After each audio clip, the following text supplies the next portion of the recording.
Hard words क्यों इस्तेमाल करते हैं। मैंने आपको एक फ्रेज़ बताया था कि उसके बदले में डिमांड या आस्क भी तो पूछ सकते थे। तो एंड प्लीज़ रिप्लाई। तो मैं क्या रिप्लाई कर सकता हूँ, आप यही समझ लो कि हिंदी में हम 9 2 11 क्यों बोलते हैं। और कभी भी हमने 9 2 11 हो गया बोलने पे किसी को कहा कि तुम इतना टफ़ क्यों बोल रहे हो, क्योंकि 9 2 11 आपको बहुत ही इजी लगता है, आपका मदर टंग है। इसी तरह इंग्लिश को भी बनाना है, and that is why we have to read the newspaper. So इसी बात पे आज का न्यूज़पेपर शुरू करते हैं। जो पहला हेडलाइन है उसको पढ़ने की कोशिश करते हैं। Okay, look at this. ये जो व्यक्ति हैं, this person, you have to tell the name of this person in the comment box. Ex RBI chief says, ये एक्स आरबीआई चीफ हैं, इतना तो हिंट मिल गया हमें। Insolvency law caused rift with government. अब ये जो बड़ा भारी भरकम सा वर्ड दिख रहा, इंसॉल्वेंसी, इंसॉल्वेंसी का मतलब क्या है? इंसॉल्वेंसी का मतलब है दिवालियापन, ठीक है ना। दिवालिया अगर कोई हो गया तो इंसॉल्वेंट हो गया। दिवालिया समझते हैं, जब आपके पास इतने भी पैसे नहीं हैं कि आप अपना कर्ज दे सके, तो कोर्ट में एक प्रोसेस होता है, कानून में एक प्रोसेस है जिससे कोर्ट आपको ये बोलती है कि भाई साहब अब इनके पास एक भी पैसा नहीं है, अब इनको कोई परेशान ना करें, तो आप दिवालिया हो जाते हैं। एक्स आरबीआई चीफ क्या कहते हैं कि इंसॉल्वेंसी का जो लॉ था उसने क्या कॉज किया, क्या पैदा किया गवर्नमेंट के साथ? Rift. And I have explain this word to you. मैंने आपको ये वर्ड बताया है। जो भी लोग इंग्लिश मीडियम से ज्योग्राफी पढ़े हैं वो जानते हैं रिफ्ट वैली होता है। और आपको मैं बता दूं, perhaps Narmada, yes Narmada is the river जो रिफ्ट वैली बनाकर पास होती है। तो जो जिन लोगों ने भी हिंदी में पढ़ा है वो कंपेयर कर सकते हैं। और रिफ्ट का मतलब हुआ दरार, ठीक है ना। दो ये लैंड मास है, मान लो ज़मीन का ये दो टुकड़ा है और ये जो चीज़ है ये क्या हो गया? रिफ्ट हो गया। तो रिफ्ट का मतलब दरार।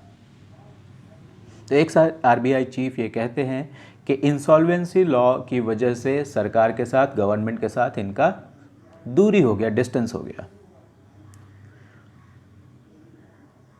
कोविड से रिलेटेड एक और न्यूज़ है, let us look at that.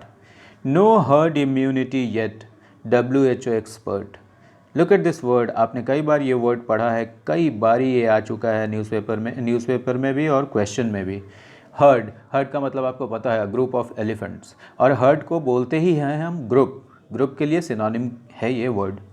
और इम्यूनिटी आपको पता है, डिजीज़ से लड़ने की आपकी शक्ति।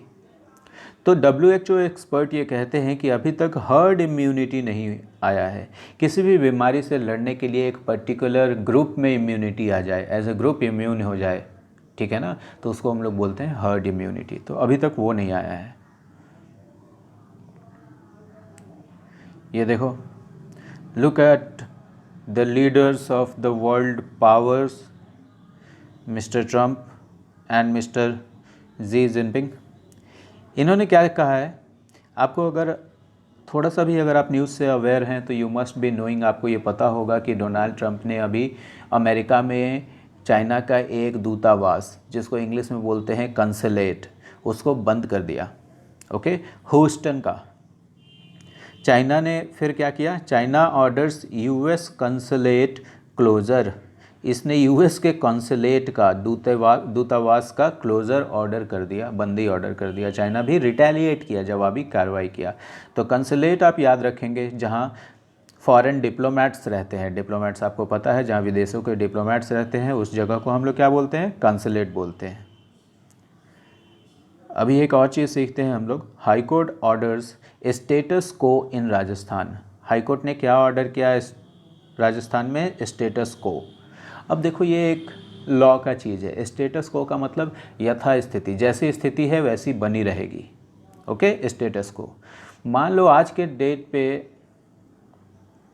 जिसकी सरकार है उसकी सरकार उसी तरीके से बने रहेगी, स्टेटस को मेंटेन होता रहेगा, ठीक है ना। तो स्टेटस को, ये वर्ड आप याद रखिए, SSC किसी भी दिन आपसे ये वर्ड पूछ सकता है। नीचे देखो क्या लिखा है, पॉलिटिकल क्राइसिस। आपको दिख रहा है राजस्थान संकट। Rajasthan high court orders status quo on, किस चीज़ पे स्टेटस को ऑर्डर किया? Disqualification notice, disqualification notice issued to Pilot, जो डिस्क्वालिफिकेशन का नोटिस पायलट को इशू किया गया था। और किस पे इशू किया गया था? Other rebel Congress MLAs. आपको रेबल का मतलब पता है, मैं नहीं बताऊंगा। अब देखो, स्टेयरिंग एट ए क्राइसिस, आपको ये जो वर्ड है STARE, स्टेयर, स्टेयर का मतलब होता है किसी चीज़ पर टकटकी लगाकर देखना, ठीक है ना। टकटकी लगाकर जब आप देखते हैं, लगातार देखते रहते हैं, तो यू आर स्टेयरिंग। और स्टेयरिंग एट समथिंग, जब आप किसी चीज़, कोई चीज़ जो होने वाली है और आप उसको टाल नहीं सकते हैं। मैंने आपको इसका एक वर्ड बताया था, इमिनेंट, और ये बताया था कि अनअकैडमी में एक टेस्ट में मेरे स्टूडेंट ने ये पूछा था इमिनेंट। मैं अनअकैडमी पे नहीं हूँ, अनअकैडमी पे वो टेस्ट दे रहा था। इमिनेंट, इमिनेंट का मतलब जिसको टाला नहीं जा सकता। जब कोई भी चीज़ ऐसी है जिस पे आप टाला नहीं जा सकता है, तो उसको आप बस उसको टकटकी लगाकर देखते रहते हैं, आप कुछ नहीं कर सकते। ऐसी स्थिति के लिए लिखा गया है स्टेयरिंग एट अ क्राइसिस। और ये देखो, बिफोर द रेबेलियन, रेबेल का मतलब आपको पता है, REBEL, रेबेल का मतलब बागी और रेबेलियन का मतलब बगावत। ओके, नाउ लेट, इसी से रिलेटेड एक दो हेडलाइन और देखते हैं हम लोग। Gehlot अक्यूजेज governor of delaying session. आपको अक्यूज़ का मतलब पता है, किसी पर भी आरोप लगाना। तो गहलोत ने गवर्नर पे किस बात का आरोप लगाया? ऑफ सेशन को डिले करने का। और यहाँ पे देखो क्या लिखा है, we are not BJP's hostages says Sachin Pilot camp. हम लोग बीजेपी के क्या नहीं हैं? होस्टेजेस नहीं हैं। ये जो वर्ड है HOSTAGE,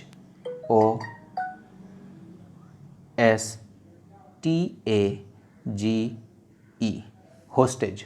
होस्टेज का मतलब होता है बंदी। काफ़ी कॉमन वर्ड है। अगर किसी ने प्लेन हाईजैक कर लिया तो किस लोगों को क्या कर लेता है? होस्टेज बना लेता है। अगर किसी बिल्डिंग पे टेररिस्ट ने कब्जा कर लिया तो टेररिस्ट क्या करते हैं? लोगों को होस्टेज बना लेते हैं। सो बीजेपी के हम होस्टेज नहीं हैं, ऐसा सचिन पायलट के कैंप में जो MLAs हैं वो कह रहे हैं। Look at this news. अभी हमने ऊपर में कंसुलेट देखा, चाइना ने अमेरिका का कंसुलेट बंद कर दिया, मतलब उसका एक दूतावास बंद कर दिया। इंडियन चाइनीज़ डिप्लोमेट्स, देखो फिर यहाँ आ गया डिप्लोमेट्स, कूटनीतिज्ञ। ये जो फॉरेन मिनिस्ट्री में बड़े बड़े ऑफिसर्स होते हैं, इन्हीं को बोलते हैं हम लोग डिप्लोमेट्स। ये किस चीज़ के लिए मिल रहे हैं? डी एस्केलेशन के लिए। एस्केलेशन का आपको मतलब पता है, किसी चीज़ का बढ़ जाना। एक और न्यूज़ देखो, बाबरी मस्जिद केस में एक न्यूज़ है, आडवाणी डिनाइज ऑल चार्जेस इन बाबरी केस। डिनाई का मतलब आपको पता है, मना करना, DENY। और ये सारे चार्जेस को डिनाई कर रहे हैं, मतलब सारे आरोपों को डिनाई कर रहे हैं। Okay, let me show you one more headline here which is related to Covid. Clinicians, clinicians का मतलब जो क्लिनिक में काम कर रहे हैं, टर्न टू। जब भी देखो, ये एक फ्रेज़ है टर्न टू, आप चाहिए तो इसको लिख सकते हैं। जब आप किसी चीज़ का जब आपके पास कोई और चारा नहीं बचता है और आप किसी चीज़ को चुनते हैं, किसी चीज़ को ऑप्ट करते हैं, तो आप उसकी तरफ टर्न टू करते हैं, ठीक है ना, मतलब उसकी तरफ मुड़ जाते हैं। क्लिनिशियंस किसकी तरफ मुड़ रहे हैं? Cocktail of drugs. अब यहाँ पे ड्रग्स का मतलब दवाई है, वैसे ड्रग्स नहीं जो आप फिल्मों में देखते हैं। और कॉकटेल का मतलब ही होता है किसी भी दो या दो से ज़्यादा चीज़ों का mixture. Okay, cocktail, a cocktail of drinks, ठीक है ना। तो आप नॉन अल्कोहलिक ड्रिंक्स का कॉकटेल बनाते हैं, आप अल्कोहलिक ड्रिंक्स का कॉकटेल बनाते हैं। इसी तरह कॉकटेल ऑफ ड्रग्स, तो बहुत सारे ड्रग्स को मिलाकर सीवियर केसेस में क्लिनिशियंस ट्राई कर रहे हैं। ओके, चलो एक न्यूज़ और देखते हैं। थोड़ा सैड न्यूज़ है हमारे लिए, but no need to panic. India's daily cases now second only to the US, second only to the US। इसका मतलब अब US ही सिर्फ आपके फर्स्ट पोजीशन पे US ही है और उसके बाद सिर्फ आप ही हैं। इंडियाज़ डेली केसेज, इंडिया के जो डेली केसेज अब आ रहे हैं वो यूएस से ही कम है, बाकी सबसे ज़्यादा है, सेकंड नंबर पे है। सोरिंग ट्रैजेक्टरीज, ओके, सोरिंग का मतलब आपको पता है लगातार ऊपर चढ़ता हुआ, और ट्रैजेक्टरी का मतलब होता है पाथ। क्या होता है? पाथ। कैसा पाथ? कर्व। ट्रैजेक्टरी का मतलब कर्व, और सोरिंग ट्रैजेक्टरी कैसा होगा? मान लो कि ये कोविड के बढ़ने का ट्रैजेक्टरी है और ये ऐसा जा रहा है, देख रहे हो ना आप, ये ग्राफ कैसा ऊपर चढ़ता हुआ जा रहा है ऐसे इस रास्ते में, तो इसी को बोला गया है soaring trajectories. Look at this. अगर आपको मैं ये चीज़ दिखाऊं तो ये जो रेड कलर में है ये इंडिया का ट्रैजेक्टरी है, और देखो कि ये कैसा लगातार सोर करता जा रहा है। Okay, now I will show you one more news where we will revise a word which we had seen yesterday, जिसको हमने कल देखा था।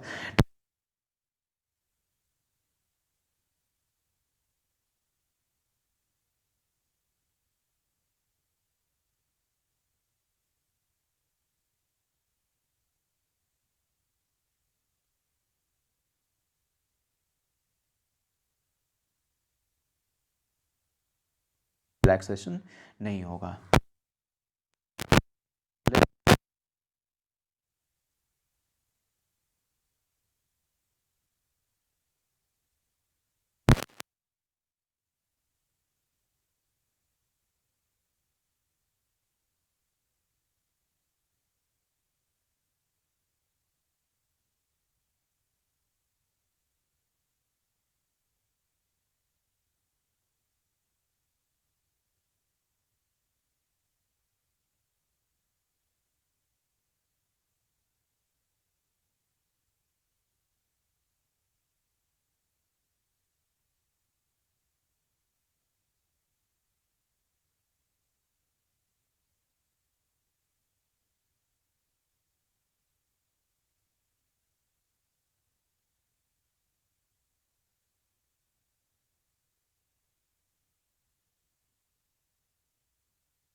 को रिज्यूम कर लिया, और कहाँ पर?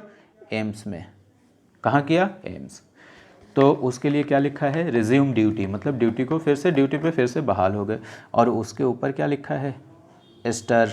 एक वीडियो में मैंने आपको बताया था कि स्टर का मतलब क्या होता है, किसी भी चीज़ को चलाना। जैसे मैगी में लिखा रहता है स्टर इट वेल, मतलब उसको चलाते रहिए। और आंदोलन के लिए भी इसको इस्तेमाल करते हैं, प्रोटेस्ट के लिए भी, तो प्रोटेस्ट एंड्स भी लिख सकता था और स्टर एंड भी लिख दिया है। ओके,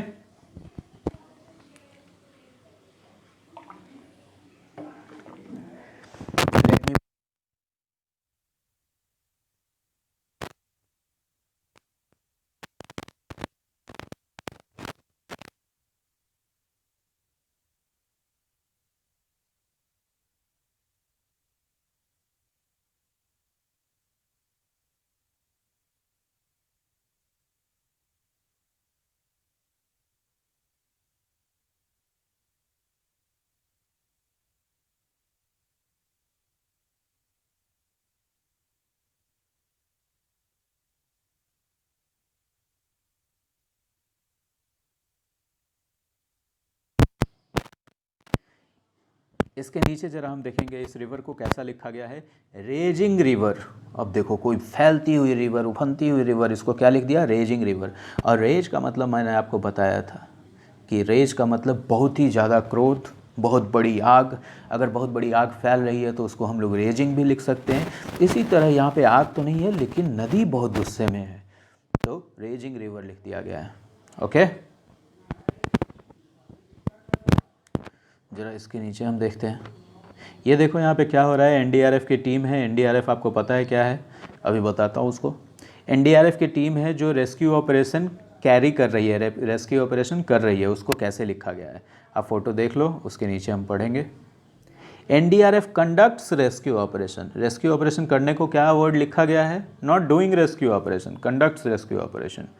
ओके, और एनडीआरएफ क्या है, NDRF, NDRF national disaster relief fund है या फोर्स है, फोर्स है, national disaster relief force. Disaster का मतलब ही होता है आपदा, ये आपको पता है। अभी देखो नीचे, ये देखो सिवान में एक गांव है, क्या लिखा है इसको, बैडली अफेक्टेड।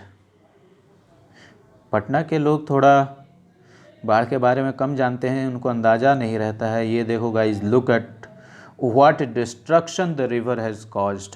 कैसी तबाही इस नदी ने लाई है यहाँ पे। अ flood affected village in Siwan on Friday. फिर से यहाँ अफेक्टेड नहीं है, और आपको पता है क्यों। If you want you can go ahead and right this answer in the comment box. Okay, look at this picture here. ये देखो बारिश की वजह से क्या हाल है, और ये कहाँ पे हो रहा है, बोरिंग, ये बेली रोड में, ठीक है ना, बेली रोड पर, तो एट बेली रोड लिखा है, समझ रहे हो बात को आप। और ये देखो, brief spell causes water logging. Spell का मतलब मैंने आपको बताया था, एक होता है टाइम का एक टुकड़ा। तो जिस तरह हम लोग बोलते हैं बारिश की बौछार, उसी तरह ब्रीफ स्पेल बोला जाता है। स्पेल बोला जाता है इंग्लिश में बौछार के लिए। तो हल्की ही बौछार पड़ी, लेकिन उससे क्या हो गया, जल जमाव हो गया। और ऊपर में क्या लिखा है, कैपिटल केओस। केओस का मतलब पता है ना आपको, एकदम अस्त व्यस्त हालत, अफरा तफरी की हालत। और जब बारिश होती है तो आपको पता है ट्रैफिक कैसा हो जाता है, तो ऐसे स्थिति को हम क्या बोलेंगे, केओस।